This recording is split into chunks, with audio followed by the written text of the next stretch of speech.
Praise the Lord. കർത്താവിൻ്റെ ധന്യതിരുനാമം ഇന്ന് പ്രഭാതത്തിൽ മഹിമപ്പെടുമാറാകട്ടെ. ഒരുമിച്ച് കർത്താവിൻ്റെ പാദപീഠത്തിലായിരിക്കാൻ, ദൈവവചനം ധ്യാനിക്കുവാൻ സ്വർഗം വീണ്ടും ഒരവസരം നമുക്ക് നൽകി തന്നതോർത്ത് കർത്താവിന് എല്ലാ മാനവും മഹത്വവും അർപ്പിക്കാം. അപ്പോൾ തന്നെ കർത്താവ് നമുക്ക് വേണ്ടി ചെയ്ത എല്ലാ ഉപകാരങ്ങൾക്കും എല്ലാ നന്മകൾക്കും, അനുഗ്രഹിക്കപ്പെട്ട കുടുംബം, അനുഗ്രഹിക്കപ്പെട്ട തലമുറ, ശ്വസിക്കാൻ വായു, ഭക്ഷിപ്പാൻ ആഹാരം, ധരിപ്പാൻ വസ്ത്രം, കുടിപ്പാൻ വെള്ളം എല്ലാം നൽകി തന്ന ദൈവത്തിൻ്റെ സ്നേഹത്തിനും കൃപയ്ക്കുമായി കർത്താവിനോട് നന്ദി പറഞ്ഞ് നമ്മളെ അർഹരാക്കി യോഗ്യരാക്കി ദൈവമക്കളാക്കി തീർത്ത ദൈവത്തിൻ്റെ സ്നേഹത്തെ ഓർത്ത് കർത്താവിനോട് ഹൃദയം നിറഞ്ഞ് ഹൃദയം പകർന്ന് നന്ദിയും സ്നേഹവും അർപ്പിച്ചുകൊണ്ട് ഇന്ന് പ്രാർത്ഥനയോടെ ഈ പ്രഭാതത്തിൽ ദൈവവചന ധ്യാനത്തിലേക്ക് ചിന്തിക്കുവാൻ സദൃശ്യവാക്യങ്ങളുടെ പുസ്തകം 16-ാം അധ്യായം അതിൻ്റെ 3-ാമത് വാക്യം വായിക്കുന്നു. സദൃശ്യവാക്യങ്ങൾ പ്രോവർബ്സ് ചാപ്റ്റർ 16 വേഴ്സ് 3. നിന്റെ പ്രവർത്തികളെ യഹോവയ്ക്ക് സമർപ്പിക്കുക, എന്നാൽ നിന്റെ ഉദ്ദേശങ്ങൾ സാധിക്കും. ഹല്ലേലൂയ. അനുഗ്രഹിക്കപ്പെട്ട ദൈവത്തിനായി സ്തോത്രം ചെയ്യുന്നു. ഈ ഒരു 16-ാം അധ്യായത്തിന്റെ ആ ചാപ്റ്ററിനകത്ത് നടത്തിയെടുത്ത ഒരു വാക്യമാണ്, 3-ാമത്തെ വാക്യം മാത്രമാണ് വായിച്ചത്. നിന്റെ പ്രവർത്തികളെ യഹോവയ്ക്ക് സമർപ്പിക്കുക, എന്നാൽ നിന്റെ ഉദ്ദേശം സാധിക്കും. മുമ്പിലത്തെ വാക്യം പറയുന്നത്, മനുഷ്യൻ തന്റെ വഴികളൊക്കെ നിർമ്മലമായി തോന്നി യഹോവയെ ആത്മാക്കളെ തൂക്കി നോക്കുന്നു. വഴികൾ ഏതാണെന്ന് മനുഷ്യൻ അറിയണമെന്നുള്ളതാണ്. 4-ാമത്തെ വാക്യത്തിൽ പറഞ്ഞ യഹോവ സകലത്തെയും തന്റെ ഉദ്ദേശത്തിനായി ഉണ്ടാക്കിയിരിക്കുന്ന അനർത്ഥ ദിവസത്തിനായി ദുഷ്ടനെയും കൂടെ. ഇതിന്റെ ഇടയ്ക്കുള്ളൊരു വാക്യമാണ്, നിന്റെ പ്രവൃത്തി യഹോവയ്ക്ക് സമർപ്പിക്കുക, എന്നാൽ നിന്റെ ഉദ്ദേശങ്ങൾ സാധിക്കും. ഓരോ പ്രവൃത്തിയും ചെയ്യുന്നതിന് നമുക്കൊരു ഉദ്ദേശമുണ്ട്, തമ്പുരാനൊരു ഉദ്ദേശമുണ്ട്.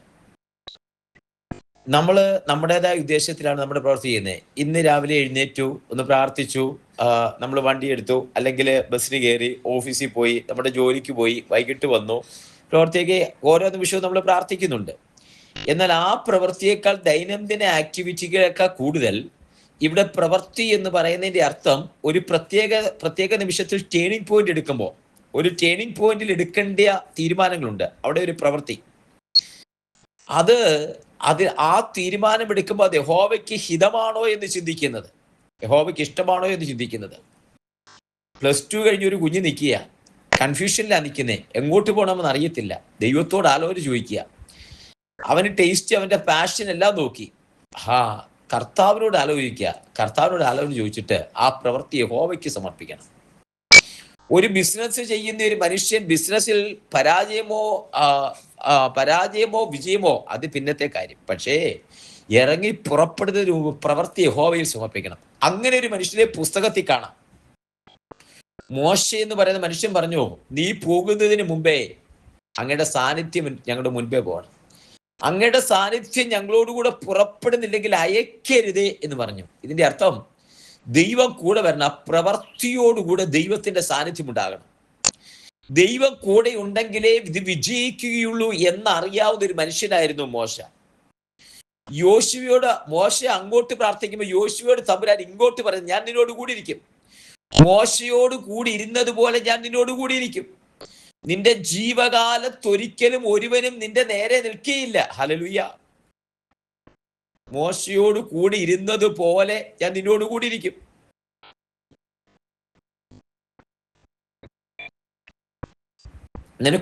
നിന്റെ യഹോവയിൽ തന്നെ, യഹോവയുടെ ന്യായപ്രമാണം നിന്റെ കയ്യിൽ നിന്ന് മാറരുത്, നിന്റെ ഹൃദയത്തിൽ നിന്ന് മാറിപ്പോകരുത്. ഞാൻ മോശയോട് കൂടി ഇരുന്നത് പോലെ നിന്നോട് കൂടി ഇരിക്കും. നീ മുന്നോട്ട് നടക്കും, നീ ദേശത്തെ വിഭാഗിക്കും, ഈ ദേശത്തെ അളന്നു കൊടുക്കും. നിന്റെ ജീവകാലത്ത് ഒരു മനുഷ്യനും ഒരുവനും നിന്റെ നേരെ നിൽക്കുകയില്ല. ഇതൊക്കെ യോശുവയോട് ഇങ്ങോട്ട് പറഞ്ഞ വാഗ്ദത്തമാണ്. യോശുവ അതുപോലെ തന്നെ പ്രവൃത്തി യഹോവയ്ക്ക് സമർപ്പിച്ച് മുന്നേറി. യോർദാൻ പിളർന്നു, യെരിഹോ കോട്ട ഇടിഞ്ഞു. ദേശം വിഭാഗിച്ചു കൊടുക്കാൻ ദൈവം യോശുവയെ ഉപയോഗിച്ചു. ഒരു യോശുവ ജനറേഷൻ ആയിട്ടുള്ളൊരു തലമുറയാണ് ഈ കാലഘട്ടത്തിൽ ദൈവം അന്വേഷിക്കുന്നത്. നിന്റെ പ്രവൃത്തി യഹോവയ്ക്ക് സമർപ്പിക്കുക, അവനത് നിവർത്തിക്കും. കുഞ്ഞ്, നിനക്ക് പറ്റാത്ത ഇടങ്ങളിൽ, നിന്നെ കൊണ്ട് സാധിക്കാത്ത ഇടങ്ങളിൽ, നിനക്ക് ഒക്കുന്നില്ല എന്ന് തോന്നുന്ന ഇടങ്ങളിൽ നിന്റെ പ്രവൃത്തി നീ യഹോവയ്ക്ക് സമർപ്പിക്കുക, ദൈവം അത് നിവർത്തിക്കും. എന്നാൽ നിന്റെ ഉദ്ദേശങ്ങൾ സാധിക്കും.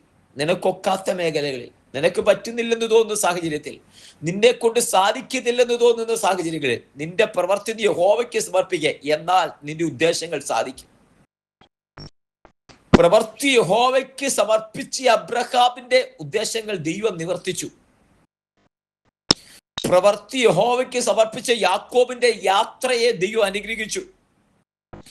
പ്രവൃത്തി യഹോവയ്ക്ക് സമർപ്പിച്ച ജോസഫിന്റെ സ്വപ്നത്തെ ദൈവം പൂർത്തീകരിച്ചു. പ്രവൃത്തി യഹോവയ്ക്ക് സമർപ്പിച്ച മോശയുടെ ജീവിത അഭിലാഷത്തെ, നിയോഗത്തെ ദൈവം ഫുൾഫിൽ ചെയ്തു, പൂർത്തീകരിച്ചു. യോശുവയുടെ മേലുള്ള നിയോഗത്തെ ദൈവം നിവർത്തിച്ചു. പത്രോസിനെ വിളിച്ചിറക്കി പ്രവൃത്തി യഹോവയ്ക്കിലേക്ക് സമർപ്പിക്കുന്നത് വരെ അലഞ്ഞുഴന്നു നടന്നു. എന്നാൽ പ്രവൃത്തി യഹോവയ്ക്ക് സമർപ്പിച്ചപ്പോൾ അത് സാധ്യമായി വന്നു. ദൈവോദ്ദേശം സാധ്യമായി. പൗലോസ് പറയുന്നത്, ഞാൻ എന്നെ തന്നെ ദൈവത്തിനായി സമർപ്പിക്കുന്നു. ആ പ്രവൃത്തി, പൗലോസിനെ കുറിച്ചുള്ള ദൈവത്തിന്റെ ഉദ്ദേശം സാധ്യമായി. തനിക്ക് തന്നെ തോന്നിയ തന്റെ ഉദ്ദേശപ്രകാരം നടന്ന ഒരു കാലഘട്ടം ഉണ്ടായിരുന്നു. അത് ദൈവോദ്ദേശമായിരുന്നില്ല. എന്നാൽ പൗലോസിന്റെ ജീവിതത്തിന്റെ രണ്ടാമത്തെ പകുതിയിൽ നമുക്ക് കാണാം, ദൈവത്തിന്റെ ഉദ്ദേശത്തിനായി, ദൈവത്തിന്റെ പ്രവൃത്തിക്കായി തന്നെത്താൻ സമർപ്പിച്ചു. ദൈവത്തിന്റെ ഉദ്ദേശം പൗലോസിന്റെ ജീവിതത്തിനകത്ത് സാധിക്കാനിടയായി. ആ സാധിച്ചത് എങ്ങനെ മനസ്സിലാക്കാം? ജീവിതത്തിന്റെ സായാഹ്ന വേളയിൽ പൗലോസ് എന്നിട്ട് പറഞ്ഞു, നല്ല പോർ പൊരുതു, ഓട്ടം തികച്ചു, വിശ്വാസം കാത്തു, ഇനി നീതിയുടെ കിരീടം എനിക്കായി വെച്ചിരിക്കുന്നു. ഹല്ലേലൂയ. ഇനി നീതിയുടെ കിരീടം എനിക്കായി വെച്ചിരിക്കുന്നു. ഇന്ന് ദൈവസന്നിധിയിലേക്ക് നമ്മെ തന്നെ ഒന്ന് സമർപ്പിക്കുമ്പോ നിന്റെ പ്രവൃത്തി യഹോവയ്ക്ക് സമർപ്പിക്കുക, അവനെ നിവർത്തിക്കും. കുഞ്ഞെ, നീ ഒരു കൺഫ്യൂഷനിലാണോ? വാഗ്ദത്തം കേട്ടിട്ട് ഇന്ന് കാത്തിരിക്കുകയാണോ? നീ പതറിയിരിക്കുകയാണോ? ഭാരപ്പെട്ടു പോകരുത്. നിന്റെ പ്രവൃത്തി യഹോവയ്ക്ക് സമർപ്പിക്കുക, അവന് നിന്റെ ഉദ്ദേശങ്ങൾ സാധിക്കും. നിന്റെ ഉദ്ദേശങ്ങൾ, ദൈവം നിനക്ക് തന്ന വാഗ്ദത്തങ്ങൾ, നിന്റെ സ്വപ്നങ്ങൾ, ദൈവത്തിന്റെ നിയോഗങ്ങൾ, ദൈവം നിനക്ക് തന്നിരിക്കുന്ന ആ പ്രത്യേക ദൗത്യങ്ങൾ ദൈവം പൂർത്തീകരിക്കുമെന്ന് നിന്റെ പ്രവൃത്തി യഹോവയ്ക്ക് സമർപ്പിക്കേ. പ്രാർത്ഥനയോടുകൂടി യഹോവയ്ക്ക് സമർപ്പിക്കേ, നിന്റെ ഉദ്ദേശങ്ങൾ സാധിക്കും. ദൈവങ്ങളിലേക്ക് സമർപ്പിക്കാം, ഒരുമിച്ച് പ്രാർത്ഥിക്കാം. നിന്റെ പ്രവൃത്തി യഹോവയ്ക്ക് സമർപ്പിക്കാം, എന്നാൽ നിന്റെ ഉദ്ദേശങ്ങൾ സാധിക്കും. സ്വർഗീയ കർത്താവേ, ജനത്തെ അനുഗ്രഹിച്ച് പ്രാർത്ഥിക്കുന്നു. ഈ വചനവുമായി ജനത്തെ കൈമാറി അനുഗ്രഹിച്ച് പ്രാർത്ഥിക്കുന്നു. നിന്റെ പ്രവൃത്തി യഹോവയ്ക്ക് സമർപ്പിക്കുക. അത് എത്രയൊക്കെ പ്രതിസന്ധിയുടെ നടുവിലാണെങ്കിലും പ്രവൃത്തി യഹോവയ്ക്ക് സമർപ്പിക്കട്ടെ. ഉദ്ദേശം നിവർത്തിക്കും. ദൈവത്തിന്റെ വാഗ്ദത്തം നിവർത്തിക്കും, നിയോഗം നിവർത്തിക്കും, ദൈവത്തിന്റെ പദ്ധതികൾ നിവർത്തിക്കും. ആ കുടുംബത്തിന്റെ മേൽ, വ്യക്തികളുടെ മേൽ, ആ സഭയുടെ മേൽ, സമൂഹത്തിന്റെ മേൽ അത് നിവർത്തിക്കാൻ ദൈവത്തിന്റെ പ്രസാദമാകുന്നതുകൊണ്ട് നന്ദി. അങ്ങയുടെ നാമത്തിൽ ജനത്തെ അനുഗ്രഹിച്ച് പ്രാർത്ഥിക്കുന്നു. അസാധാരണമായ ഒരു സാന്നിധ്യം കൊണ്ട് നിറയ്ക്കും. തൃക്കരങ്ങളിലേക്ക് സമർപ്പിക്കുന്നു. അവിടുത്തെ സാന്നിധ്യത്താൽ ജനത്തെ മറക്കുന്നതിനായി സ്തോത്രം. അങ്ങയുടെ നാമത്തിൽ അനുഗ്രഹിച്ച് പ്രാർത്ഥിക്കുന്നപ്പാ, ദൈവകരങ്ങളിലേക്ക് സമർപ്പിക്കുന്നു.